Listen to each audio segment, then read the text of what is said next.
नमस्कार, स्वागत है आपका कार्यक्रम आपका शहर आपकी खबर में। मैं हूं आपके साथ पारुल। हम आपको बड़ी खबरों से रूबरू कराएंगे जिन पर हमारी नजर होगी। तो 5 तस्वीरें आप देख लीजिए। सबसे पहले हम बात करेंगे हिंदू महासभा की, जो अब ग्वालियर से दिल्ली तक गोडसे यात्रा निकालने जा रही है। दूसरी खबर में बताएंगे बजट में 28,000 नौकरियां देने का जो वादा किया गया है वो आखिर कब तक पूरा होगा। तीसरी खबर में बात करेंगे सरकारी जमीन और जर्जर होते भवनों की, जिन्हें सरकार अब नीलाम करने जा रही है। चौथी खबर खरगोन से है, जहां 2 साल की मासूम बच्ची को जहर देकर पति पत्नी कुएं में कूद गए। वहीं पांचवी और आखिरी खबर में बात करेंगे उज्जैन की घटिया की, जहां अतिक्रमण पर प्रशासन की कार्रवाई जारी है। तो गोडसे भक्त बाबूलाल चौरसिया के कांग्रेस की सदस्यता लेने के बाद शुरू हुआ विवाद थमने का नाम नहीं ले रहा है। दूसरी ओर गोडसे को लेकर हिंदू महासभा लगातार प्रदर्शन कर रही है। हिंदू महासभा अब गोडसे यात्रा निकालने जा रही है। 14 मार्च को गोडसे यात्रा सड़क मार्ग से दिल्ली के लिए रवाना होगी। रास्ते में गोडसे के विचारों और उनके इतिहास से युवाओं को परिचित कराया जाएगा। दिल्ली पहुंचकर हिंदू महासभा के कार्यकर्ता प्रदर्शन करेंगे। यहां कांग्रेस कार्यालय पहुंचकर सोनिया गांधी से मुलाकात कर कांग्रेस का नाम बदलकर गोडसेवादी कांग्रेस के लिए कहा जाएगा। यात्रा की अभी अनुमति नहीं ली गई है, इसके लिए आवेदन दिया जाएगा। लेकिन हिंदू महासभा ने साफ किया है कि यात्रा की अनुमति मिले या ना मिले, हम तो यात्रा निकालेंगे। आखिर भारत हिंदू महासभा ये यात्रा ग्वालियर में दौलतगंज से शुरू करेगी, जो दिल्ली में हिंदू महासभा भवन मंदिर मार्ग पर राष्ट्रीय नेताओं के सानिध्य में पूर्ण होगी।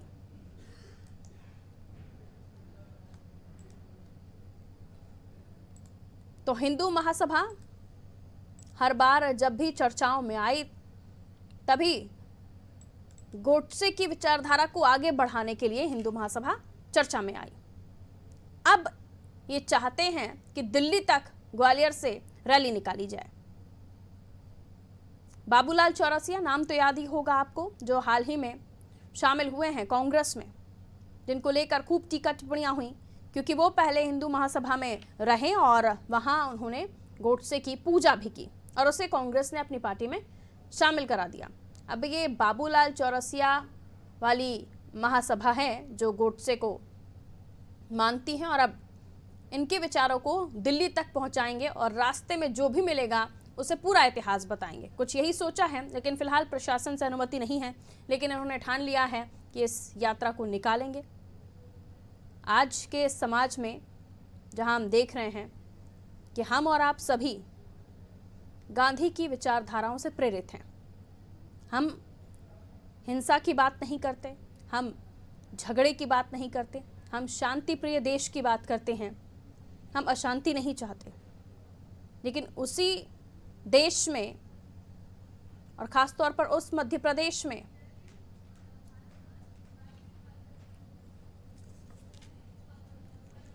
जयवीर भारद्वाज जी हैं, राष्ट्रीय उपाध्यक्ष हिंदू महासभा के, हमारे साथ फोन लाइन पर बने हुए हैं।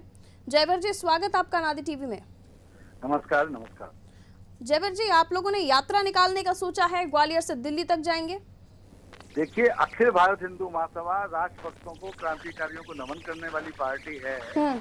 हमारा सीधा जी उसपे जो गोडसे यात्रा निकाल रहे हैं, उसके पीछे उद्देश्य ये है कि हम देश के अंदर ये बताना देना चाहते हैं कि कांग्रेस की उस डिसीजन से, जिसमें कि जो है 10 लाख हिंदुओं का कत्लेआम हुआ, 2 करोड़ से ज्यादा हिंदुओं को पलायन करना पड़ा, तो कांग्रेस के मोहनदास करमचंद गांधी जी का डिसीजन था, उस कांग्रेस की वजह से जो है जो हुआ, उसका प्रतिकार तात्मा नाथुराम गोडसे जी ने किया और उसको दूसरे रूप में। आप इतिहास मत बताइए जयवीर जी, मुझे ये बताइए कि यात्रा निकालने वाले हैं, इसकी अनुमति आप लोगों को मिली नहीं है, फिर कैसे निकालेंगे?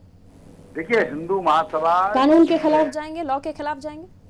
गोडसे यात्रा है, राष्ट्रवादियों को नमन करने की यात्रा है। यदि हमको अनुमति नहीं देते तो ये जिला प्रशासन, बीजेपी की सरकार, भारतीय जनता पार्टी की सरकार हमारे पर अत्याचार कर रही है। आपको पता है हिंदू महासभा को गोडसे की पार्टी कहा जाता है। लोग आप लोगों को गोडसे की विचारधारा वाले लोग बताते हैं। और जो है आज हमको गोडसे की पार्टी कहो चाहे किसी की भी पार्टी कहो, हम राष्ट्रभक्तों की पार्टी कहते हैं। इसकी स्थापना महामना मदन मोहन मालवीय, लाला लाजपत राय जी, स्वामी श्रद्धानंद जी ने की थी, हिंदू महासभा की स्थापना।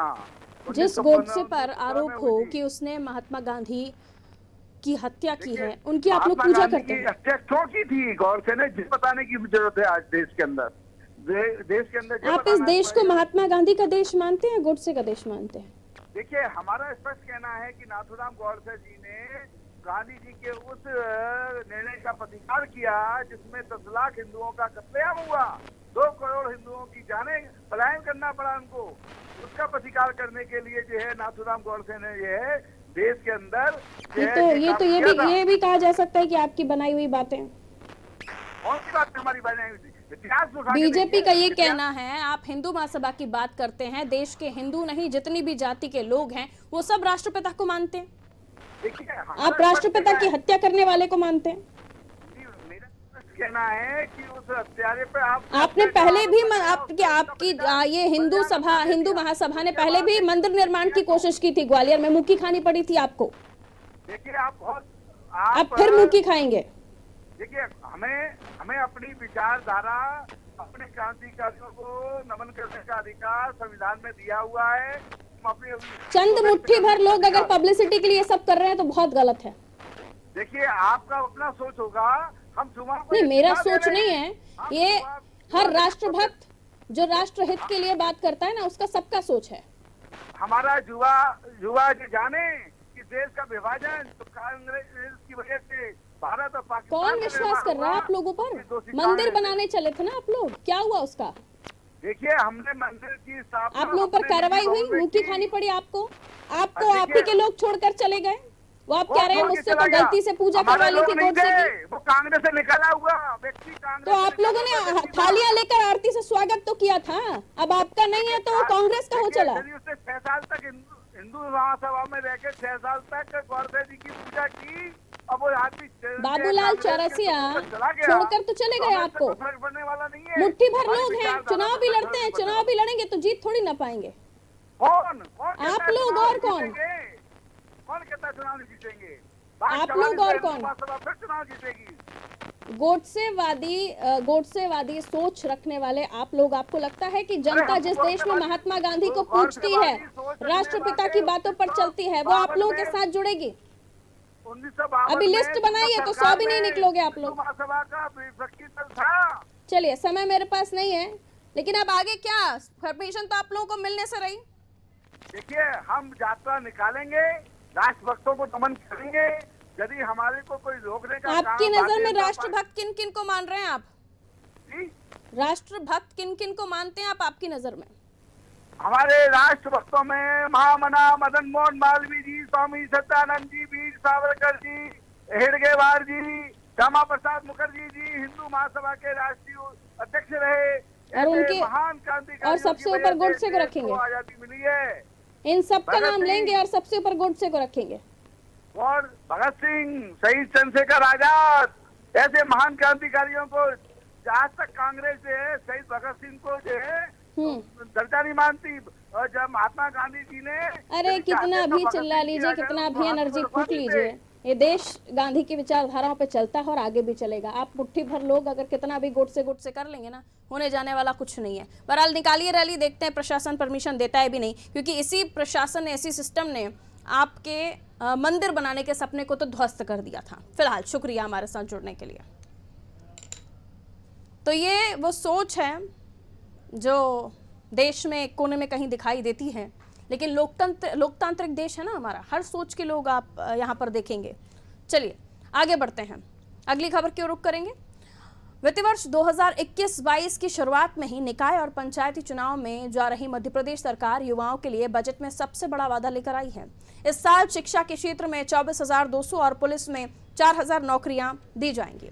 वित्तीय वर्ष की शुरुआत से ही इस पर काम शुरू होता है, तब भी भर्तियां होने में 4 से 6 माह का वक्त तो लगेगा ही लगेगा। हालांकि अपने बजट भाषण में वित्त मंत्री जगदीश देवड़ा ने नई भर्तियों की कोई डेडलाइन नहीं बताई है।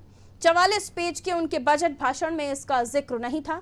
शिक्षा विभाग में 24,200 पूरी भर्तियां होती हैं, तो प्रति माह करीब 81 करोड़ रुपए और सालाना 964 करोड़ रुपए का भार सरकार पर आएगा।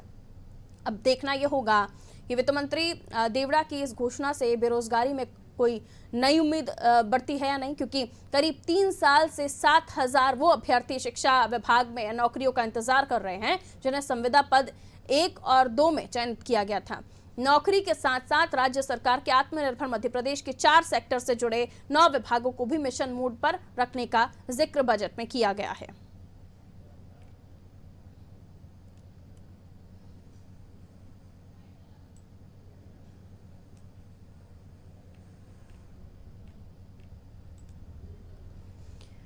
तो 2021-22 का बजट आप सभी ने सुना, लेकिन शुरुआत में ही निकाय और पंचायत चुनाव में अब मध्य प्रदेश सरकार में जो युवा हैं उनके लिए जो है बड़ा वादा सरकार ने कर दिया है।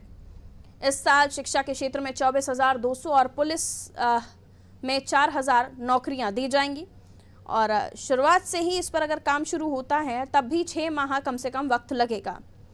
जो वित्त मंत्री जगदीश देवड़ा ने बजट पढ़ा उसमें नई भर्तियों की डेडलाइन नहीं बताई गई है कि कब तक ये तमाम चीजें चलती रहेंगी। 44 पेज के उनके बजट भाषण में इसका जिक्र फिलहाल नहीं सुना गया। शिक्षा विभाग में 24,200 पूरी भर्तियां होती हैं तो प्रति माह करीब 81 करोड़ रुपए और सालाना 964 करोड़ रुपए का भार सरकार पर आएगा। वित्त मंत्री जगदीश देवड़ा की इस घोषणा के बाद बेरोजगारी खत्म होगी या नहीं, या कोई फर्क पड़ेगा या नहीं, ये आने वाले समय में पता चलेगा।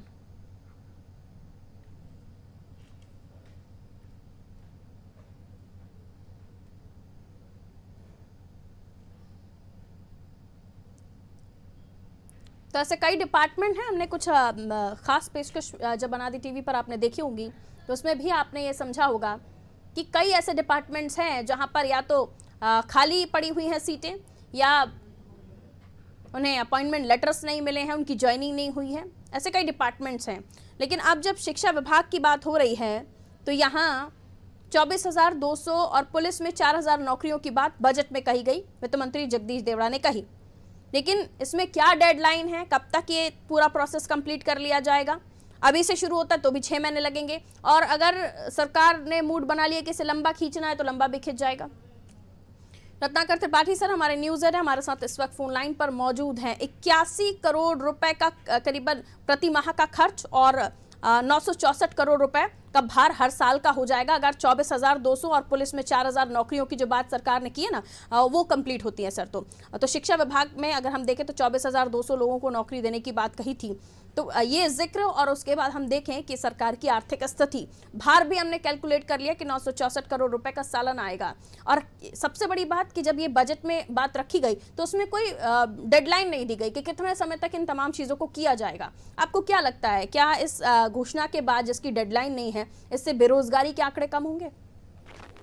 निश्चित रूप से सरकार का ये कदम लोक लुभावना ज्यादा है, जैसा कि आपने भी जिक्र किया है कि इसमें कोई डेडलाइन नहीं है और कम से कम 4 से 6 महीने यदि प्रोसेस शुरू हो जाता है तब भी उतना समय लग जाएगा। दरअसल ये देखिए इसके पीछे 2-3 चीजें हैं। खर्चा तो सबसे पहली चीज ये कि सरकार पहले से ही कर्ज उठाती चली आ रही लगातार बाजार से, और उन्होंने तमाम योजनाओं जो पैसे लिए थे उसका भी कर्ज पूरे प्रदेश के ऊपर आ चुका है। तो उसका फाइनेंशियली सरकार दिक्कत में आएगी जरूर, लेकिन क्योंकि एक लोक लुभावना मामला है, नगरीय निकाय के चुनाव होने हैं प्रदेश में और इसके बाद में यदि इतनी बड़ी संख्या में पुलिस और शिक्षा विभाग में वाकई 28,000 के करीब रोजगार दे दिए जाते हैं तो सीधी सी बात है कि सरकार जो यूथ वोटर है उसको अपनी तरफ अपनी तरफ प्रभावित करने की कोशिश कर रही है। नगरीय निकाय चुनाव है, उसके बाद में राज्य के विधानसभा चुनाव तक भी इसका असर जा सकता है क्योंकि बहुत बड़ा फिगर है और लगभग इतने ही बड़ा फिगर वो था जिसको दिग्विजय सिंह ने जब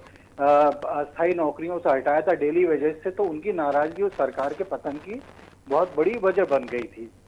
तो सरकार अपने इस कदम के जरिए 2023 के चुनाव पर भी नजर रख रही है, 2024 के संभावित लोकसभा चुनाव पर भी उसकी नजर है, क्योंकि ये मामले सिर्फ 28,000 लोगों से जुड़े हुए नहीं हैं बल्कि उनकी फैमिली से भी जुड़े हुए। यदि वो बेनिफिशियर्स की श्रेणी में आते हैं तो इतनी बड़ी संख्या में यदि सरकार लोगों को उपकृत करती है तो और नौकरियां आप देखेंगे कि हमने 4 से 6 महीने का ये हमारा असेसमेंट है। अभी ये प्रक्रिया और लंबी चल सकती है। नोटिफिकेशन होते हैं चीजों के लिए, उसका क्राइटेरिया फिक्स होता है, कमेटियां बनती हैं जो एलिजिबिलिटी के लिए आगे की तरफ काम करती हैं और ये सारा प्रोसेस होते होते फिर आप ये समझे कम से कम 1 साल का निकल जाएगा। लेकिन इस बीच लगातार इसकी हलचल होती रहेगी। सरकार को नगरीय निकाय चुनाव में इसका फायदा मिल सकता है और फिर जब तक ये सारी प्रक्रियाएं पूरी होंगी जी तो उसमें साल भर से ज्यादा, बल्कि करीब 2 साल का समय लग गया था। लोगों को नियुक्ति पत्र तक नहीं जारी हो पाए थे। उसके बाद में जाकर वो प्रोसेस पूरा हुआ, बड़ी संख्या में लोगों को नौकरी लगी। तो इसी को मद्देनजर रखते हुए सरकार ने एक कदम उठाया है, और जैसा कि हमने कहा 900 कुछ करोड़ रुपए का जो अनादि टीवी का असेसमेंट है कि सालाना लगभग इतना भार आएगा। तो तमाम सरकारी योजनाएं कोई ना कोई आर्थिक भार लेकर आती हैं, और सरकारें बाजार से कर्ज लेकर, उनकी कोई भी सरकार हो, बाजार से कर्ज लेकर उनकी प्रतिपूर्ति करती है। और यहाँ तो क्योंकि एम्प्लॉयमेंट का मामला है, इसलिए माना जा सकता है कि पॉपुलिस्ट मेजर है, और सरकार उसके लिए जैसे तैसे करके फाइनेंस के इंतजाम करेगी, और उसकी कोशिश रहेगी कि इसके माध्यम से उसे राजनीतिक फायदा भी हो सके। बिल्कुल रत्नाकर सर, आप बने रहिए, अगली खबर पर भी आपसे बात होगी। फिलहाल दर्शकों को बता दें 24,200 शिक्षा विभाग को लेकर बात की गई, 4,000 नौकरियां पुलिस को लेकर बात की गई, जिसका सालाना बजट 964 करोड़ रुपए। सरकार की आर्थिक स्थिति वैसे ही ठीक नहीं है। चुनावी समय क्या इसे उस हलवे की तरह देखा जाए जो प्लेट में तो परोसा गया लेकिन मीठा नहीं है। चलिए आगे बढ़ते हैं, अगली खबर की ओर रुख करते हैं। अतिक्रमण से बचाने के लिए मध्य प्रदेश सरकार अब सरकारी जमीनों और खाली जर्जर भवनों को बेचने की तैयारी में है। इससे मिली राशि से शहर का डेवलपमेंट किया जाएगा। अकेले भोपाल में 76 प्रॉपर्टी ऐसी हैं जिसे बेचकर 419 करोड़ रुपए जुटाए जा सकते हैं।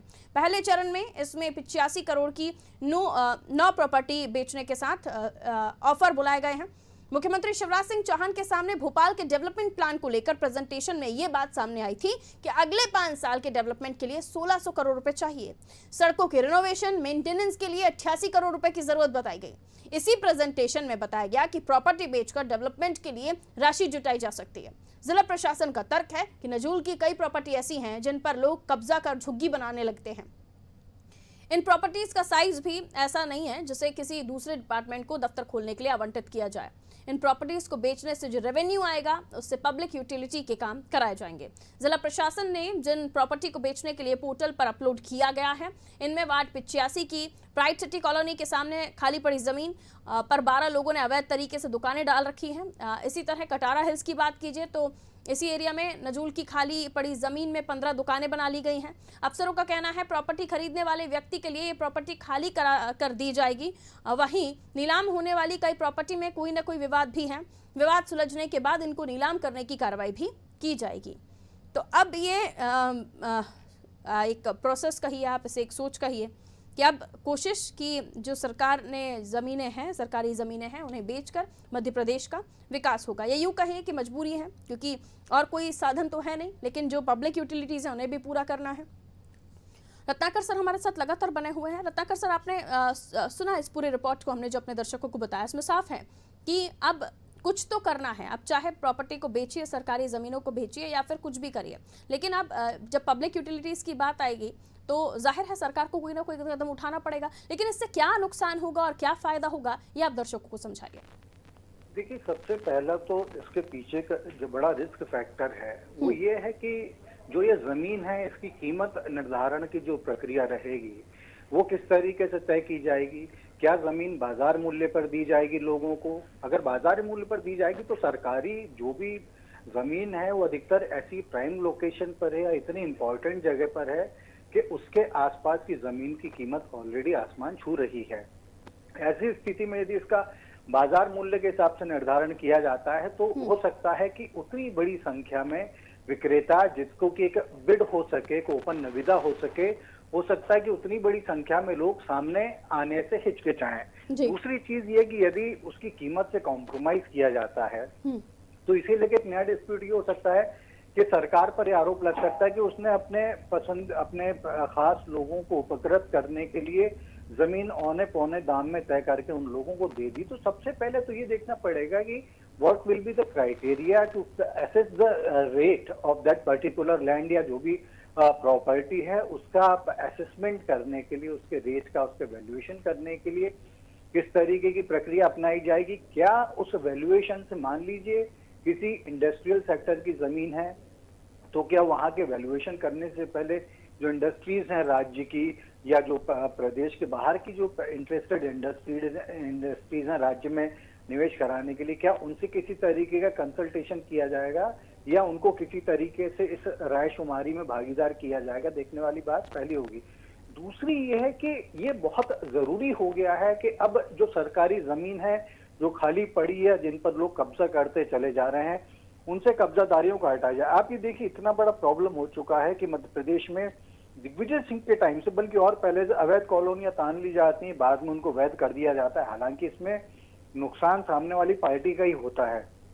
बावजूद उसके एक अवैध कॉलोनी निर्माण को एक तरीके से बेखौफ होते चले जाते हैं लोग कि हम कर लें, कल की डेट में सरकार उसको वैध कर ही देगी। हालांकि शिवराज सिंह चौहान ने भी बड़े सख्त कदम उठाए हैं। हमने देखा कि इंदौर में कई ऐसी प्रॉपर्टीज को डेमोलिश कर दिया गया, उन्हें एक्सप्लोड कर दिया गया।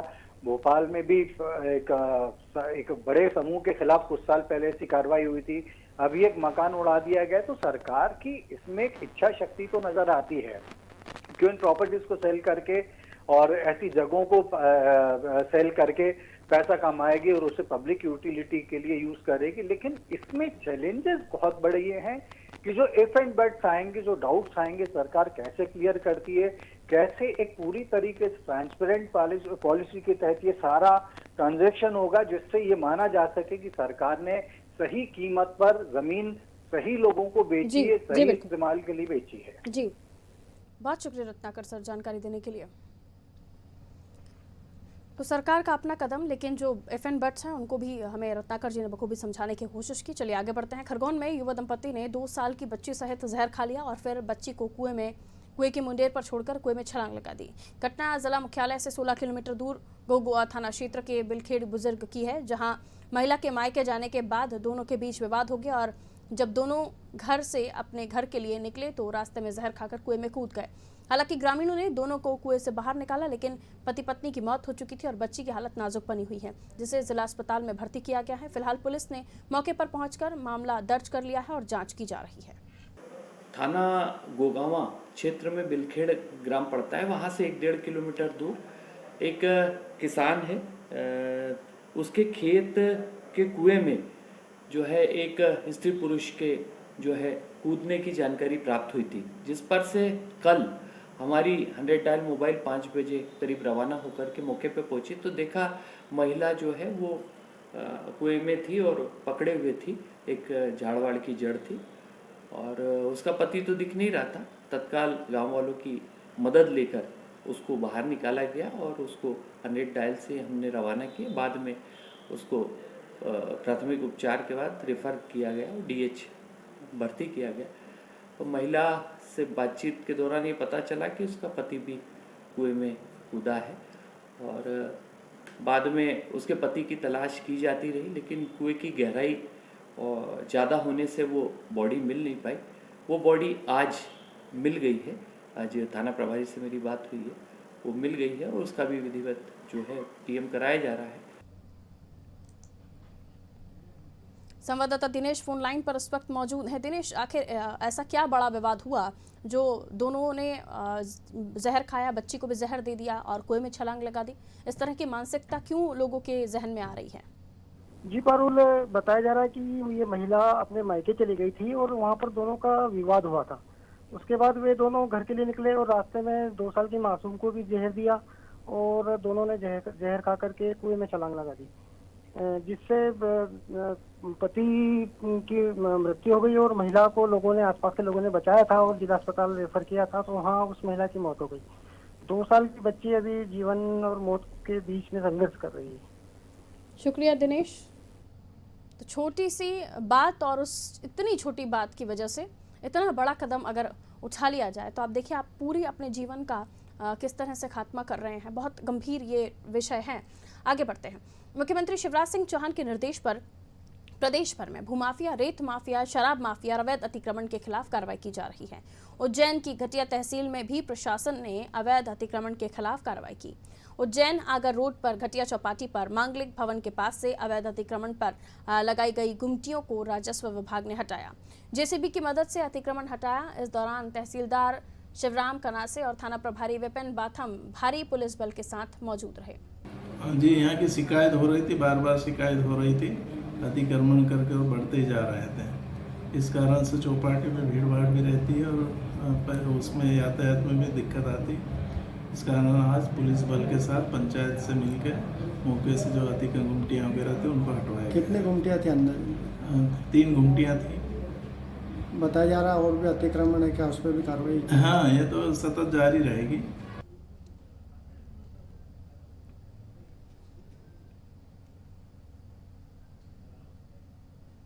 और इसी के साथ बुलेटिन में फिलहाल के लिए इतना ही। आप देखते रहिए अनादि टीवी। नमस्कार।